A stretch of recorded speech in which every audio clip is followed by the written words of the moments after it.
Quatrième jour de mobilisation contre la réforme du Code du travail. Un mouvement de grève générale a été annoncé ce 16 novembre. Un dernier coup d'éclat avant l'adoption des ordonnances par l'Assemblée nationale dans les prochains jours. Une mobilisation unitaire, conjointement menée par le FO et la CGT, avec notamment la présence de Jean-Claude Mailly, secrétaire général FO à Marseille. Quelle que soit la mobilisation, il fallait marquer le coup aujourd'hui.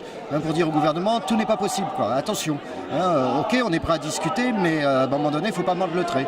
Aujourd'hui, c'est pour rappeler au gouvernement que dans les ordonnances, sur la loi travail, il y a des éléments avec lesquels on n'est pas d'accord, tous les syndicats d'ailleurs. Rappeler au gouvernement que sur toute une série de points, il y a des accords de fond et on va aller en justice auprès du Conseil constitutionnel sur deux ou trois points. Aussi l'occasion, par rapport à des dossiers lourds qui arrivent, je pense à l'assurance chômage ou à l'avenir du service public, de dire attention, on a des lignes rouges, donc on les met en garde d'une certaine manière. Deux cortèges pour deux départs en différé. FO et CGT ont défilé séparément. Un mouvement qui a peiné à réunir tout au long de la mobilisation.